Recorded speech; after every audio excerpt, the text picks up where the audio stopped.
Assalamualaikum semuanya ya guys. Jangan lupa subscribe, like, share, and Halo, comment. hai nakama semua, konnichiwa nasan. Ketemu lagi bersama gue Farhan di acara pembahasan One Piece, yaitu di dalam YouTube gue, Farhan Rawani Channel. Oke guys, dan oke nakama semua, akhirnya One Piece chapter 1049 sudah keluar nih. Dan guys, bersiaplah para nakama semua untuk menyaksikan pembahasan One Piece 1049 dari gue dimanapun kalian berada.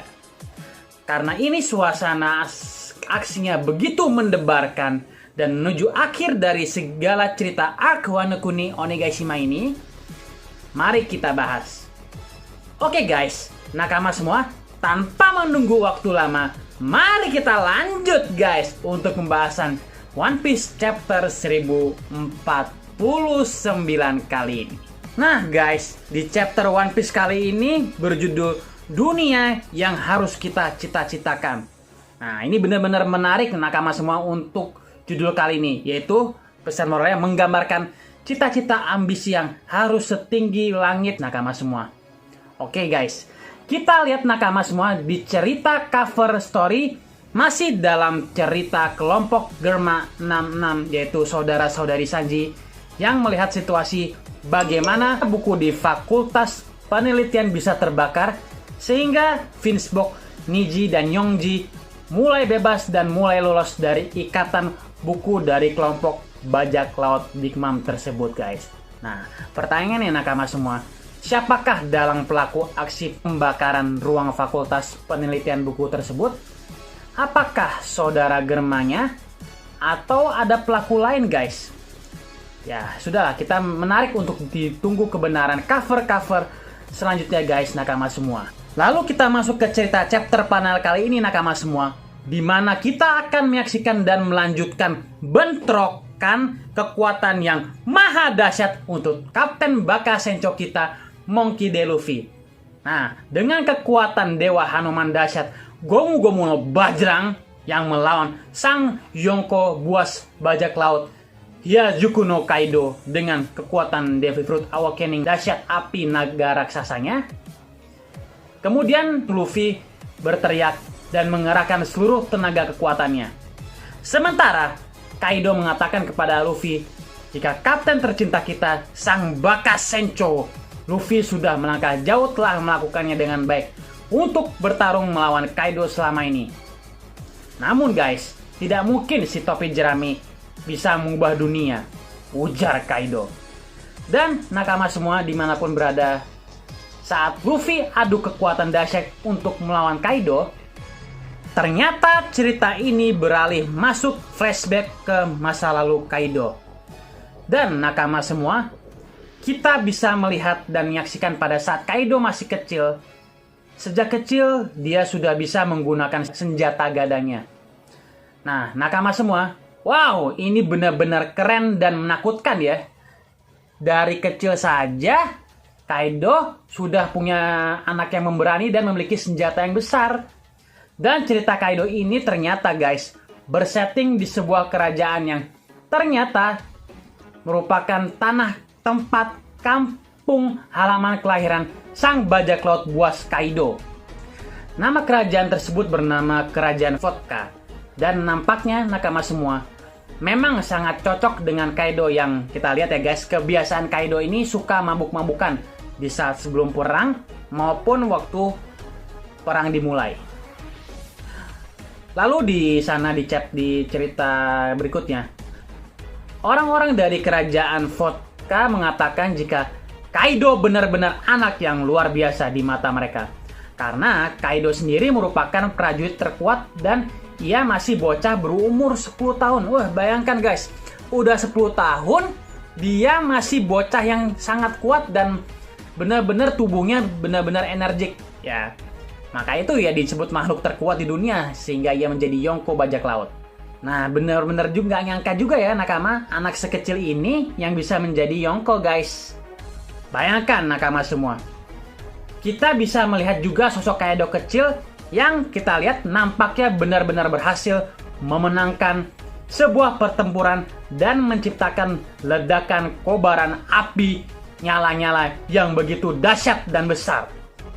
Lalu kembali pada masa saat ini, setting kejadian sekarang, di mana Kaido yang masih lama mengadu kekuatan dahsyat api raksasanya dengan tinju raksasa Hanoman Bajrangan Luffy, dan ia mengatakan bahwa pertempuran itu tidak cukup, seolah memiliki kekuatan dan kemenangan saja tidak cukup, sembari mengingatkan ke masa kecil Kaido. Lagi-lagi nakama, kembali ke masa cerita flashback kisah Kaido. Kaido kembali teringat dengan masa lalunya, sekitar 46 tahun silam yang lalu. Masih di setting kerajaan yang bernama Kerajaan Vodka, yaitu salah satu orang dari Kerajaan Vodka mengatakan bahwa negara mereka tidak bisa berpartisipasi dalam berperang dan mereka pun harus menang, serta harus cukup mengumpulkan uang upeti surgawi atau para Kerajaan Vodka akan kehilangan hak asasi mereka di kerajaan mereka sendiri secara duniawi. Jadi mereka harus berlomba-lomba nih mendapatkan uang supaya mereka bisa berpartisipasi dalam berperang maupun dalam ikut konferensi pers. Dan setelah mendengar hal diskusi tersebut ya nakama semuanya, Kaido yang terlihat beranjak remaja mengatakan, "Kenapa ya semua orang yang menuruti naga langit atau Tengyubito itu, hah?" Ujar Kaido yang terheran-heran. Sementara warga kerajaan Vodka meminta Kaido untuk berhenti seperti itu. "Sudah," katanya, ucap mereka. Kalau gue lihat ya, apa-apaan sih mereka ini udah tahu yang penuh dengan kesombongan yang setinggi langit kok malah ngomong seperti itu ke hadapan anak kecil yang tidak suka dengan peraturannya. Jelas, ini membuat Kaido terlihat dalam kondisi dirantai dan sampai dia ditahan oleh pihak-pihak angkatan laut. Lalu, sang Raja Vodka mengatakan kepada Kaido, "Kamu sedang direkrut. Pergilah untuk melayani sebagai prajurit angkatan laut." Mendengarkan hal itu nakama semua, dengan marahnya, Kaido berteriak dengan ekspresi marah besar dan tidak senang bahwa Kaido sangat-sangat tidak setuju untuk menjadi anjing atau semacam budak prajurit untuk melayani pemerintah dunia. Ternyata inilah sisi kecil Kaido, sisi remaja Kaido, bahwa dia tidak suka aturan-aturan aneh dari pemerintah dunia. Dan sementara itu juga sang Raja Vodka mengatakan jika Kaido terlalu berlebihan dan dapat ditangani kerajaan Vodka. Lalu para marinir angkatan laut berkata kepada sang Raja Vodka, jika sang raja menyerahkan Kaido, maka negara kerajaan Vodka akan diberikan hak untuk berpartisipasi mengikuti kegiatan konferensi referee pemerintah dunia. Mendengar hal itu, justru Kaido kembali berteriak dan lagi-lagi dia marah besar sambil mengatakan, "Aku bukan alat politikmu." Lalu kemudian saat Kaido dibawa oleh seluruh jajaran angkatan laut, Kaido justru diinformasikan oleh pihak angkatan laut yang mengawalnya dan dia berhasil melarikan diri serta kabur dari pihak angkatan laut itu sendiri. Dan guys, kalau kita lihat, sejak saat itu Kaido menjadi buronan dengan imbalan sebesar 10 juta berry. Dan kemudian lagi-lagi di panel cerita flashback, sahabat nakama semua yang dimanapun Anda berada, angkatan laut mengatakan jika Kaido kembali ditahan oleh mereka. Namun sayangnya ia berhasil kabur. Lagi-lagi emang benar-benar hebat guys, dari zaman Kaido muda hingga sekarang selalu dijuluki manusia kuat dan benar-benar manusia terkuat yang kita lihat ya guys. Sepertinya nampaknya guys, nakama semua, Kaido akan ditangkap oleh angkatan laut setiap kali dia lapar dan di situ terdapat makanan pula di situ. Apakah Kaido berpikir kapal penjara angkatan laut adalah tempat makanan? Ucap para angkatan laut. Ini benar-benar dahsyat dan gokil abis deh buat Kaido yang rela ditangkap angkatan laut karena Kaido benar-benar lapar dalam situasi yang mungkin bisa dikatakan tidak punya apa-apa atau mungkin dalam situasi yang benar-benar kere banget lah Kaido kali ini guys. Nah, terjawab sudah nakama One Piece informasi mengenai pengenalan Kaido pada chapter 795 guys, yaitu chapter yang dikeluarkan pada tahun 2015. Ternyata, jika dia tertangkap oleh seluruh angkatan laut dan juga musuh-musuh Kaido, mau tahu nakama semua berapa? Nah, berapa banyak yang ditangkap? Yaitu sebanyak 18 kali nakama semua. Bener-bener gila, bener. Alasan utamanya mau tahu nggak? Mau tahu? Ya, karena ulah Kaido sendiri yang cari-cari buat ditangkap dengan alasan lapar. Gile benar, buset nih untuk Yonko satu ini. Habis itu dia langsung kabur atau melarikan diri dari angkatan laut. Benar-benar Yonko yang merepotkan di antara Yonko-Yonko yang lain. Apa deh. Lalu kemudian cerita ini berlanjut. Masih dalam cerita flashback 44 tahun yang lalu. Di sebuah pulau bajak laut yang bernama Pulau Beehive. Yang saat ini menjadi markas besar kelompok bajak laut Blackbird atau bajak laut licik yang bernama Kurohige. Nah, di sini guys, para bajak laut di Beehive mempertanyakan tentang siapa anak manusia tersebut. Nampaknya orang tersebut sangat kuat dan orang tersebut baru berusia remaja 15 tahun nakama semua. Dan nakama semua, kita bisa melihat dan menyaksikan juga yaitu Sang Yonko Kaido yang masih remaja berusia 15 tahun berdiri gagah dengan senjata gadangnya usai menghajar salah satu bajak laut sehingga membuat bajak laut tidak sadar dan pingsan di tempat tersebut. Memang benar-benar gaya nggak ada ampun and sadis nih. Nah. Dan masih nakama semua dalam cerita panel flashback kisah Kaido. Kita bisa melihat nakama semua. Ada sosok Shirohige muda yang mengatakan kepada Kaido, "Hei, kau anak sialan. Pernahkah kau berpikir untuk menjadi seorang bajak laut anak buah Kapten Rocks? Sudah lama ingin bertemu denganmu. Bagaimana menurutmu?" ujar Shirohige. Diinformasikan para bajak laut jika Kaido telah bergabung bajak laut Rocks.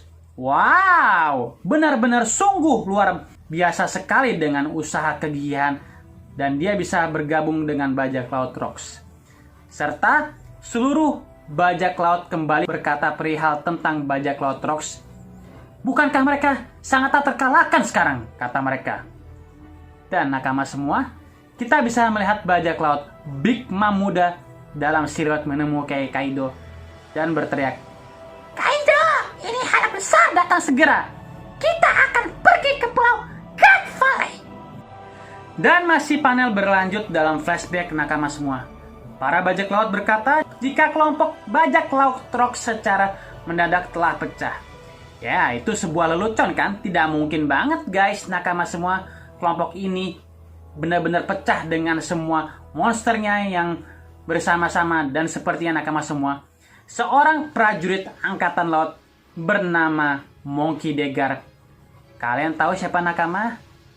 Ya, dia adalah merupakan kakeknya dari Kapten Baka Sencho kita Monkey D. Luffy yang telah menjatuhkan kelompok besar bajak laut Rocks di Sebek di God Valley dengan konflik internal berkat konsep kerjasama tim. Jadi nakama semua ucap para seluruh bajak laut Rocks belum tahu aja nih si hero angkatan laut ternyata nakama semua kita bisa menyaksikan dia dibantu oleh sang raja bajak laut dikala belum jadi bajak laut. Kira-kira siapa nakama semua? Oke, ya dia itu adalah kapten bajak laut legendaris yaitu bajak laut Goldie Roger yang masih dalam bajak laut pemula dalam menghadapi kelompok Rocks.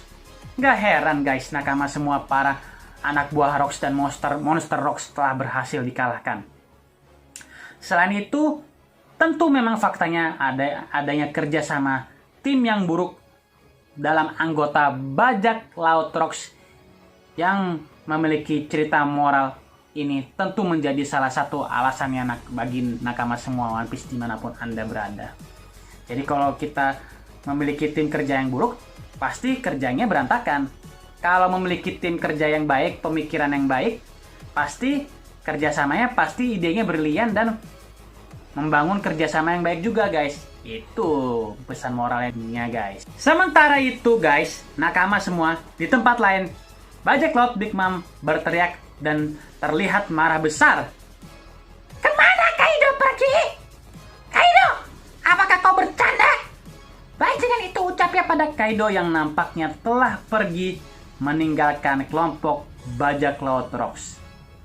Lalu nakama semua, setelah kejadian God Valley 10 tahun kemudian sejak insiden peristiwa bubarnya kelompok bajak laut Rocks di Zebek dan momen dimana Kaido pergi, akhirnya nakama semua kita bisa melihat dan menyaksikan Kaido sudah membentuk kelompok bajak laut buas sendiri bersama dua komandannya yaitu Albert alias King, dan terlihat juga nakama semua ada sosok gemuk di sebelah Kaido. Kalau kita lihat sepertinya itu si Queen sang wabah.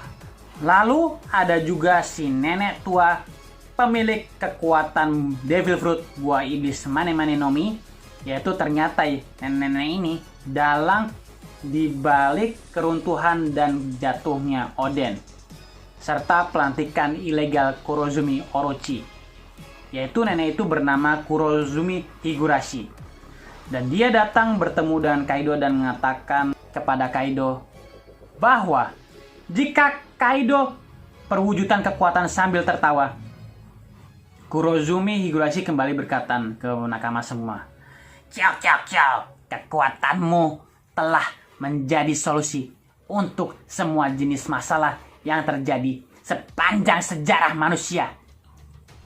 Dan itu tidak mengherankan karena manusia adalah binatang dan karena kelangsungan hidup untuk yang terkuat. Begitulah hukum alam Kaido." Ucap si nenek Higurashi. Mendengar itu nakama semua Kaido mengatakan, "Memang kamu sepenuhnya benar." Lalu diskusi dilanjutkan oleh nenek Higurashi yang kembali mengatakan bahwa jika sisa kelompok bajak laut Rocks di Zebek akan segera naik panggung dunia, di mana sebuah senjata pedang maupun pistol dan lain-lain adalah alasan, dan aku punya banyak untukmu. Ini memang master nenek-nenek provokator hasutan deh guys.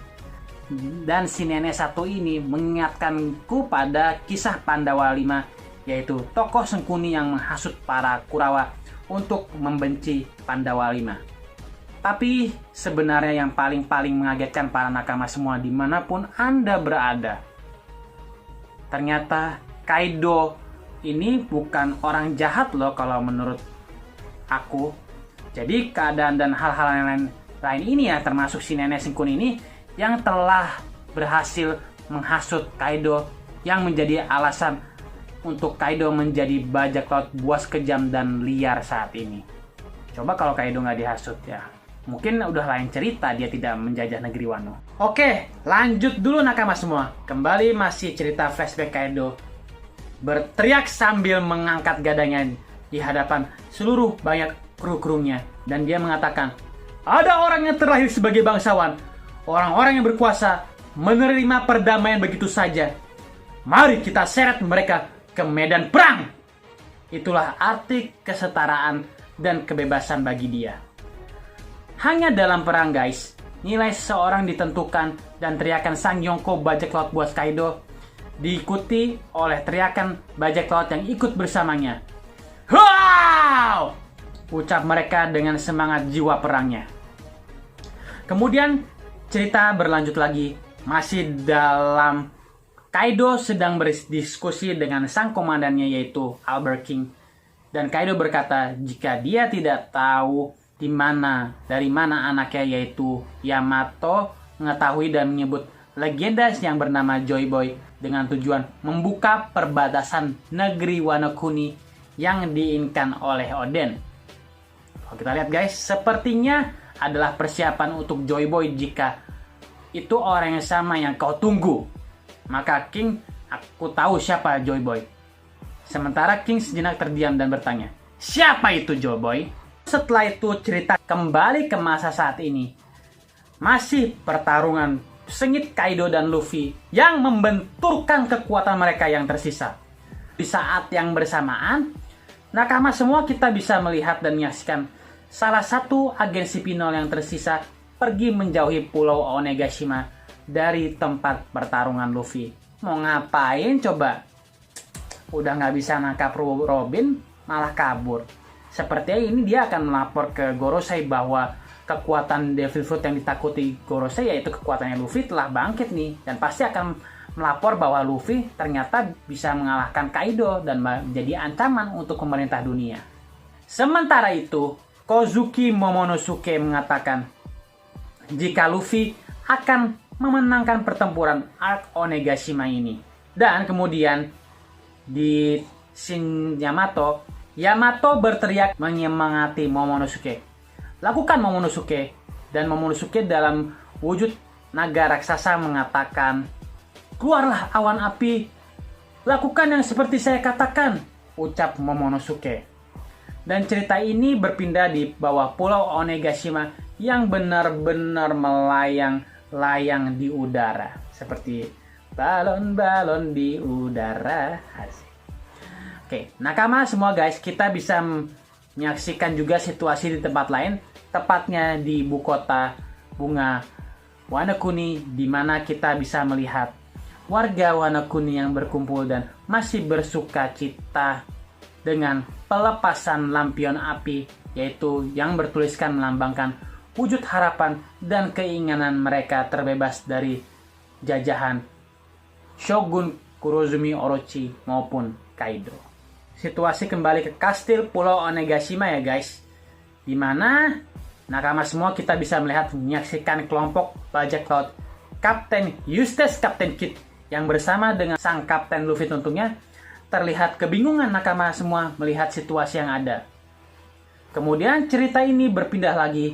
Kita melihat para aliansi SCP Samurai bergerak dan mempertanyakan ya guys tentang suara yang mereka dengar. Lalu di tempat lain kita bisa melihat Raizo dan salah satu karakter favorit gue yaitu juru kemudi kapal SCP Jinbei mengatakan, "Selamatkan semuanya! Airzo," ucap Raizo. Dan di lokasi bersamaan, Brock dan Nico Robin mulai tenggelam karena adanya Airzo. Serta di situasi lain juga para suku Ming, Guardian dan lain-lain, mereka mulai tersapu oleh Airzo. Kita juga bisa melihat ya, Kapten Trabagal di Lau dan juga anggotanya Jember melihat situasi tersebut. Lalu sementara itu, di sana ada Kawamatsu, Kakek Hyogoro, para samurai lainnya, nakama semua juga terlihat mereka terkejut dengan munculnya Airzo yang dibawa oleh Raizo di Arc Pulau Zo itu sendiri. Lalu di panel berbeda, Nami yang bersama gadis kecil Otama nampaknya kebingungan dengan kemunculan air. Dan setelah itu guys, nakama semua dimanapun nakama berada, kita bisa melihat air dalam jumlah yang besar keluar dari Pulau Onegashima melayang di udara. Dan masih juga berlanjut gengs dengan Airzo yang mengalir di seluruh kastil Onegashima, yaitu memiliki tujuan memadamkan seluruh api yang membakar Onegashima. Lalu kita bisa melihat guys, di suatu tempat dalam kastil ada Sanji bersama para gadis menanyakan, dari mana air ini berasal? Dan di sisi lain juga kita bisa melihat Franky yang membawa pendekar pedang Zoro berteriak agar orang-orang tidak terseret dan tidak terbawa oleh arus Airzo. Lalu guys, nakama semua berpindah lagi ke cerita lain di mana Denjiro berhasil menebas kepala sang Shogun Orochi yang dalam wujud Devil Fruit-nya. Lalu Denjiro berbicara kepada Hiyori sambil memeluknya bahwa dia sudah melakukan yang terbaik. Artinya dia sudah mampu berusaha melindungi Hiyori dengan selamat sentosa. Serta menahannya begitu lama selama bertahun-tahun. Ini kata Nona Hiyori ucapnya. Lalu Hiyori tidak bisa membendung air mata membasahi wajahnya. Sementara kita lihat ya nakama semuanya, kita bisa melihat kepala Orochi yang terpenggal dan terbakar. Ya, mudah-mudahan ini Orochi benar-benar tewas di arc Onigashima ini ya guys. Kemudian cerita berlanjut dan berpindah ke para samurai dan para bajak laut. Mereka berteriak dan mengatakan, "Sebentar lagi Pulau Onigashima akan jatuh." Sementara itu di luar Onigashima, Yamato berkata, "Awan api telah menghilang, ini sudah berakhir Momonosuke." Dan Momonosuke juga terlihat panik dan dengan ekspresi ketakutan bahwa Onigashima akan jatuh. Ucap si Momonosuke dengan nada ekspresi yang panik. Walaupun dia ketakutan guys akan jatuhnya Onigashima, tetapi Momonosuke dalam wujud naga raksasanya mencoba dengan seluruh kekuatan dia dan semangatnya dengan membuat Homuragu no, yaitu awan apinya sendiri, agar bisa mendarat dengan mulus. "Ayo, ciptakan api," ucapnya. "Ayo, semangat untuk Momo. Pasti dikit lagi bisa nih." Lalu cerita berpindah ke pertarungan sang kapten Bakasencho kita Monkey D. Luffy dengan sang raja hewan buas Hyajuku no Kaido. Kaido bertanya pada Luffy, "Katakan padaku topi jerami, dunia macam apa yang bisa kau buat?" Mendengar hal itu, Luffy berkata, "Aku akan ambil tengah-tengah." Dan sambil menghujamkan tinjunya ke Kaido, "Di mana teman-temanku bisa makan sepuasnya? Itulah dunia yang kuinginkan," ucap Luffy. Yang semakin kuat menghujamkan tinju dahsyatnya ke arah muka Kaido. Lalu nakama, kita lihat pertahanan api Kaido terlihat mulai terbuka. Kaido yang diselimuti api membara tiba-tiba mulai terkena tinju raksasa Gomu Gomu no Bajrang sang kapten Bakasencho kita Monkey D. Luffy. Nah, sehingga pukulan raksasa dewa Hanoban Bajrangan telah menghantam Kaido hingga semua kita bisa menyaksikannya dan membuatnya terpukul dan terhempas ke bawah dengan kecepatan yang sangat tinggi. Sehingga juga kita bisa lihat nakama semua, mata Kaido mulai memutih hingga menyebabkan Kaido teringat masa lalunya kembali di mana ia berbicara pada wakilnya yaitu King Albert bahwa dia tahu siapa, bahwa ternyata Joy Boy adalah seorang pria anak manusia yang mampu dan bisa mengalahkan Kaido di masa depan. Apakah Joy Boy itu adalah Luffy sendiri yang datang ke masa depan yang tadi barusan mengalahkan Kaido hingga membuat Kaido jatuh tersungkur? Lalu kemudian King mengatakan, jika demikian, maka tidak mungkin dia akan muncul. Mungkin si King ini belum terlalu percaya nih bahwa Kaido akan didatangin oleh Joy Boy yang bisa mengalahkannya, guys. Sangat penasaran nih.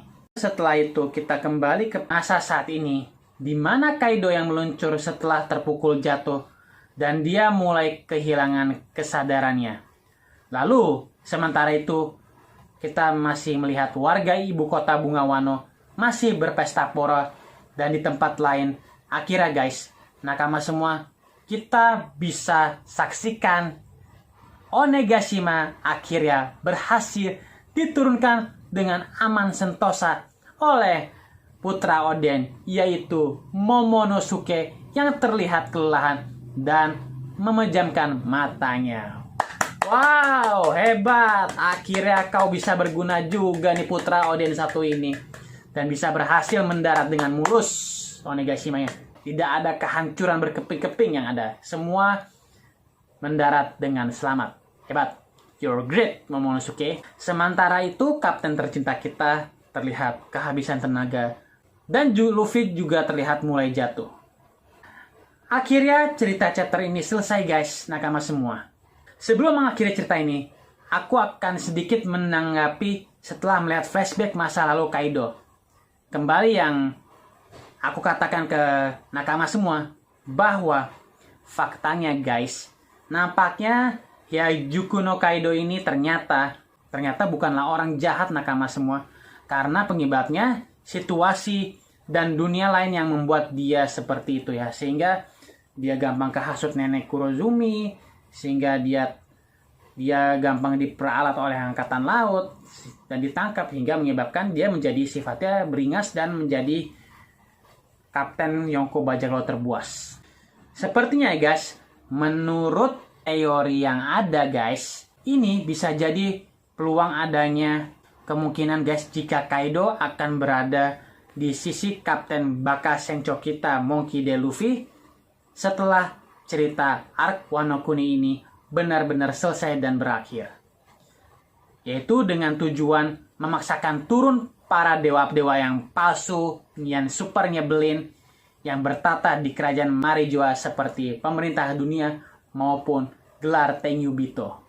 Sebenarnya guys, sumber masalah cerita dunia One Piece yang sebenarnya di mana di cerita One Piece masih banyak diskriminasi, perbudakan, kejahatan, perdagangan, dan kelaparan. Yaitu suatu saat akan menjadi kebenaran saat keluar dari mulut mereka sendiri. Ayo Luffy dan Kaido, runtuhkanlah kebusukan dunia ini dengan tujuan langkah awal membuka negeri perbatasan Wano Kuni yang menjadi negara kota bunga samurai terbuka lebar. Wah, bagaimana ya menurut kalian nakama semua dengan teoriku ini? Oke nakama semua, mungkin segitu dulu cerita yang aku share ke kalian di chapter One Piece 1049. Semoga para nakama semua terhibur dengan apa yang aku ceritakan di chapter ini. See you nakama. Konbawa nasan and konnichiwa nasan semua. Sekian nakama semua. Bye.